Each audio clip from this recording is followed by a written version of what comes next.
Welcome to my YouTube channel. I'm Matthew and I share the best real relationship stories.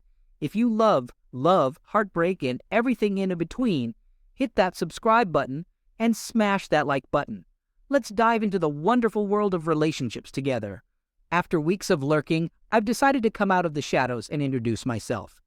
My tale dates back almost 3 decades ago, back when I was in my late 20s to early 30s. I tied the knot with my college sweetheart, a woman who I was drawn to because of her perceived strength and independence. And, to top it off, she was a stunning Caribbean beauty.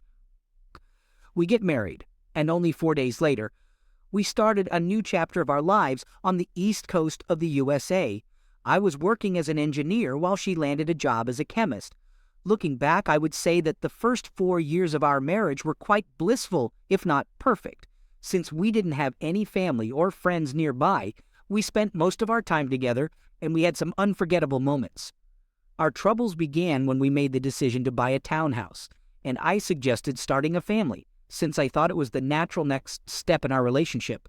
However, when I brought up the idea, things took a sharp turn for the worse. We had many arguments, and my ex finally admitted that she didn't have an issue with having children, but she didn't want to have them with me. That one hurt. She explained that having a child with me would tie her down to me completely, and she wasn't sure if she wanted to spend the rest of her life with me. As our conversations continued, the situation only worsened until the day my ex-wife came to me and revealed that she no longer felt attracted to me. Naturally, I asked if there was someone else, and to my dismay, she admitted that she had developed a strong attraction to her boss. As it turns out, she and her boss had been secretly infatuated with each other for some time. Her job required her to travel frequently, and her boss would often accompany her on these trips. By the time she confessed her feelings to me, their platonic relationship had escalated to a physical one during one of these trips. As I returned from my trip, something was off with my wife. She seemed remorseful and suggested that we sell our house and move to a smaller town for a fresh start.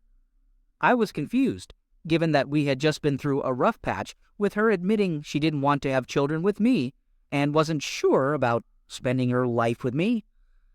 And now, suddenly, she wanted to relocate with me. It didn't make sense. Then she started telling me about her mother who had cheated on her first husband during a trip to Mexico. She seemed to be hinting at something, but I couldn't quite put my finger on it.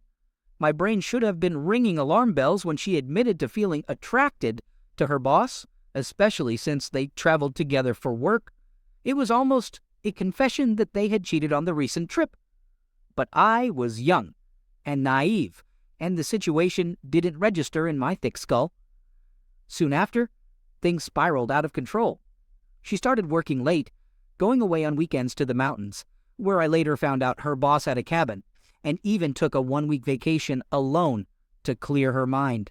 This was in the days before cell phones, so there was no way for me to reach her. I can still recall how I was losing my mind, not hearing from my wife for a full week and having no idea where she was.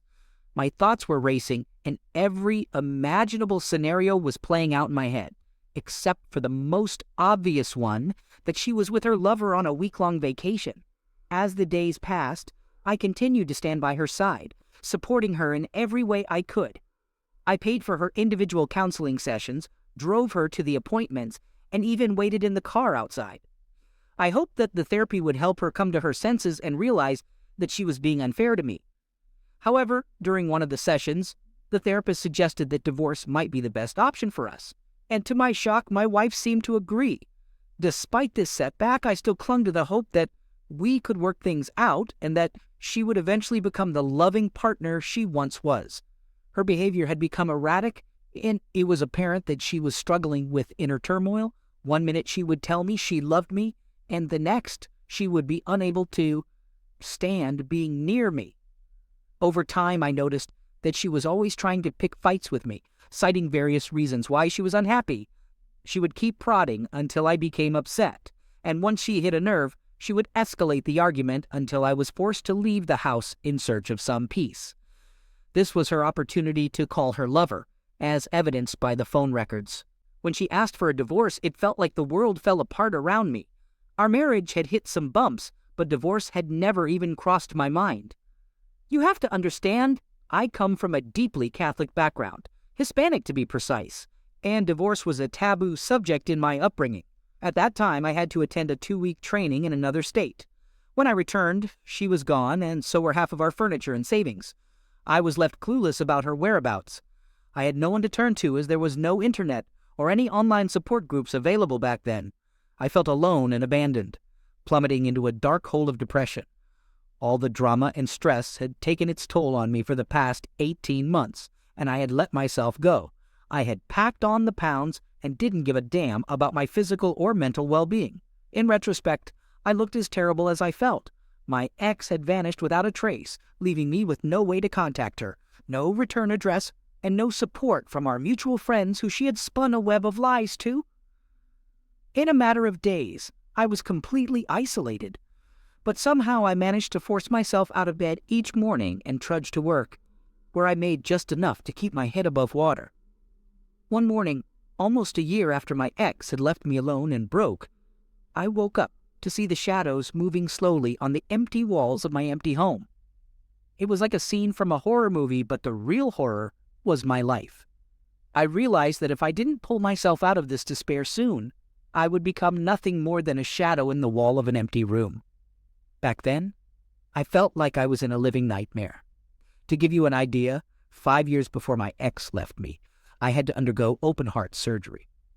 The surgeons cut my chest open, spread my ribs, and wired my chest back together with 11 titanium wires. It took me 18 months to recover from that ordeal, but I would have rather gone through it all again than relive the experience of being betrayed and abandoned by my spouse. It was a brutal time, but somehow I found the strength to pull myself out of that deep well of despair and begin to rebuild my life. I was determined to completely remake myself from the inside out. Despite all the setbacks, I still had a good job and a roof over my head, so I began to focus on my health and well-being. I started to exercise regularly and lost an impressive 50 pounds. I ditched my old wardrobe and got some new stylish clothes.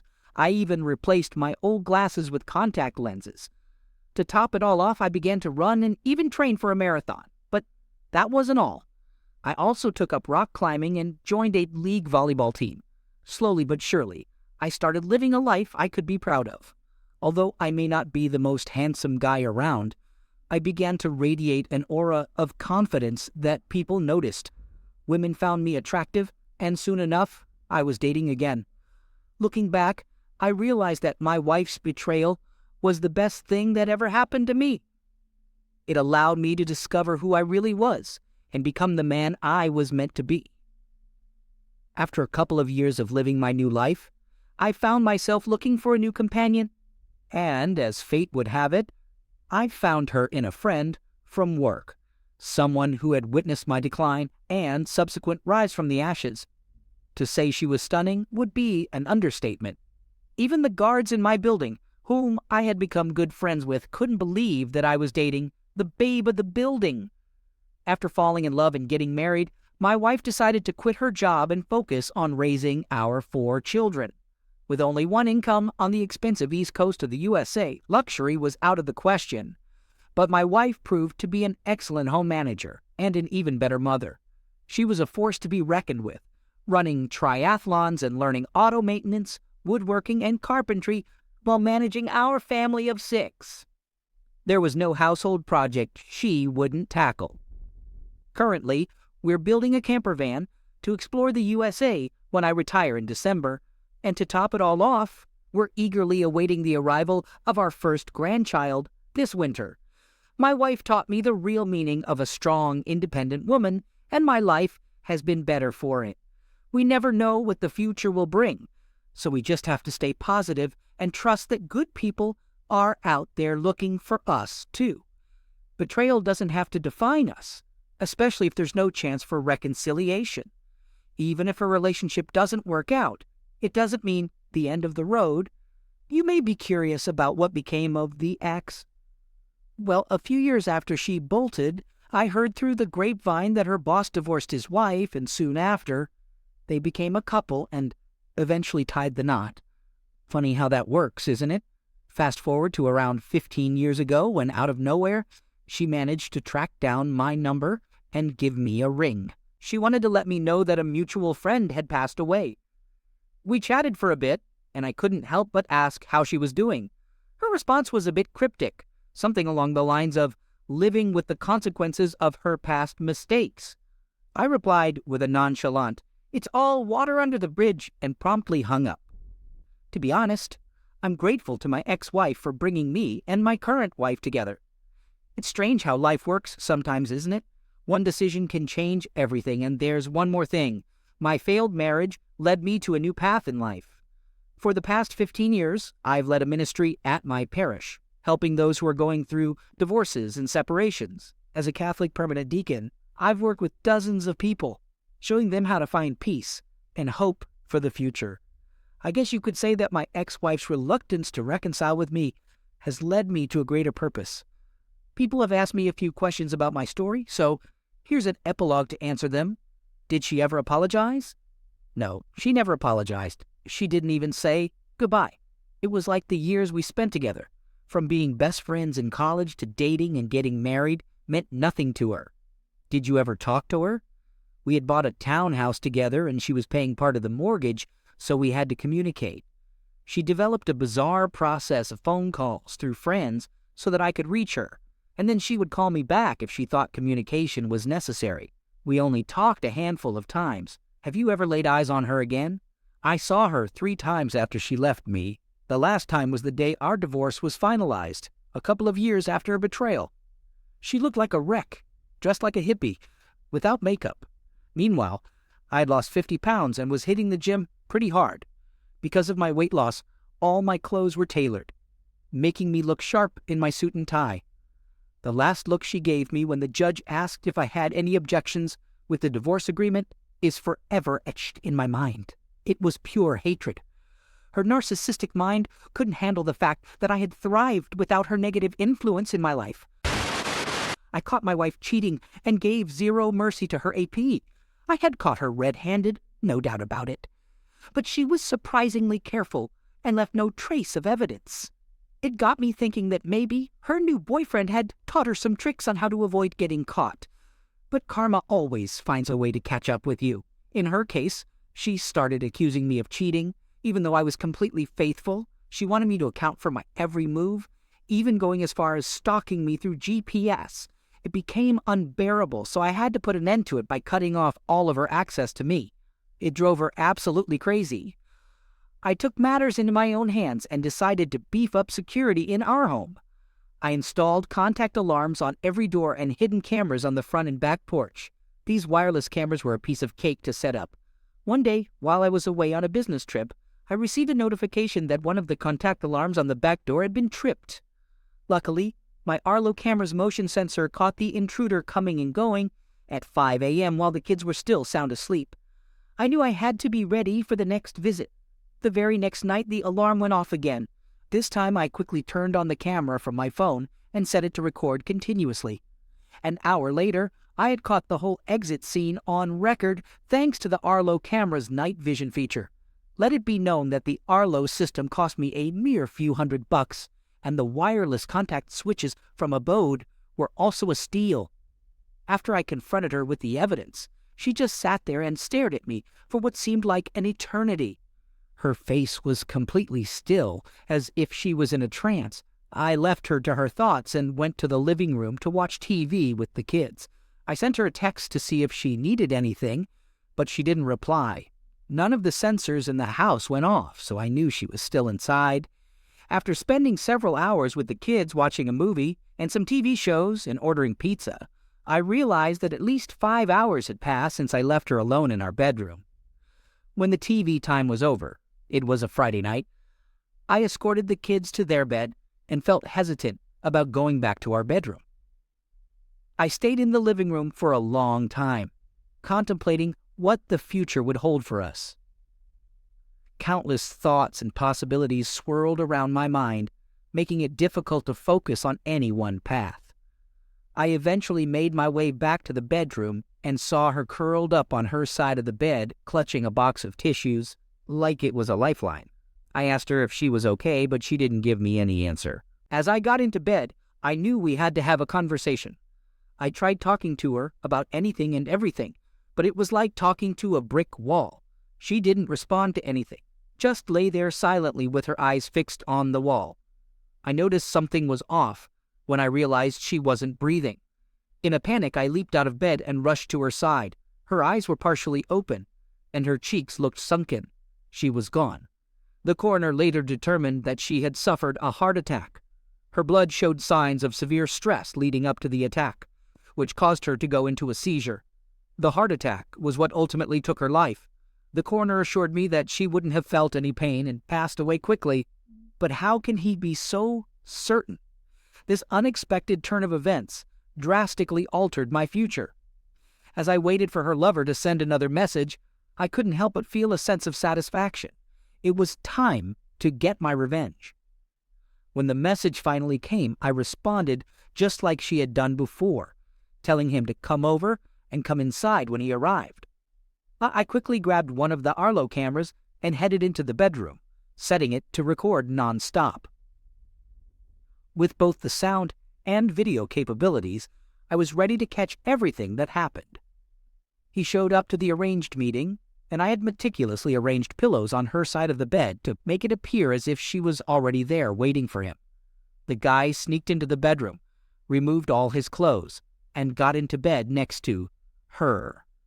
As soon as he realized that the person in the bed was just pillows, he let out a chuckle and called out her name as if she was hiding somewhere. He rummaged through the master bathroom and the walk-in closet while I used the opportunity to gather all his clothes and stash them under the bed. His iPhone was lying around, so I left it at the foot of the bed. I had a hammer with me, and as soon as he emerged from the bathroom, I switched on the bedroom light. Let me say that by this time I thought I had everything together enough to confront him with this, but it took all my willpower to resist the urge to pull the trigger. As soon as he caught sight of me standing there with the hammer, his whole body began to shake, and he ended up peeing on himself and the bed. "Please don't end me," he pleaded. I assured him that I wasn't going to end him, but he needed to pick up the phone and call his wife. Tears streamed down his face as he reluctantly obeyed, his expression twisted in pain and his lips contorted as if he was about to give up his entire life. I instructed him to put the phone on speaker. He called her, and she answered the phone. I instructed him to take a photo of the bed with his phone and send it to her. He did as he was told, and then explained to her what the picture was of and why he was there. She asked him who was in the room with him, and he confessed that it was her lover's husband and that I was holding a tool on him. She started screaming at him in response. I assured her that I wouldn't hurt him if she came to pick him up at our house. I gave her our address, and she stayed on the phone with her husband the whole way there. I ordered him to walk to the front door without any clothes, leaving all his clothes behind. That was something he would have to do anyway if I had caught them in the act. He stood there, shivering, until his wife arrived. When she opened the door, he ran out and into her car without even a towel to cover himself up. As for her, she just stood there, staring at me with an average-looking face that wouldn't draw attention in a crowd. I instructed her to return the next day to retrieve her husband's clothes. She complied, and I showed her where I had stashed them.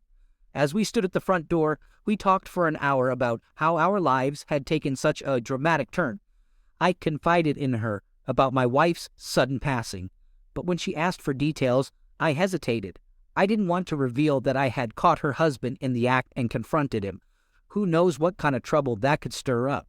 I couldn't help but wonder if my wife's fragile condition could have been pushed over the edge by one more romp with her lover. She was only 44 and in good health, a bit overweight, but not enough to raise alarm. Her life insurance policy paid out enough to pay off the mortgage on our house. Feeling guilty, I gave $20,000 of it to her lover's wife to help her start over. She was grateful, but I didn't expect anything in return. 8 years have passed since that fateful night. She has moved on and remarried a great guy who is good to her kids. I still see them around town every now and then. He knows everything that happened, and he doesn't judge her for it. As for me, I've also moved on and remarried to a wonderful woman. We launched the next phase of our lives 4 years ago, but it hasn't been without its challenges. My new wife had a tumultuous past with a deadbeat husband, but that's a story for another time. My current wife knows about everything that happened, except for the part where I confronted my wife's lover, which may have led to her end.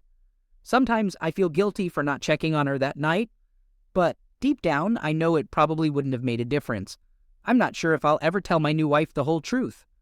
If she knows about the cameras and contact switches in the house, she might try to find a way to hide her infidelity if she ever cheats on me. And why should I give away that advantage?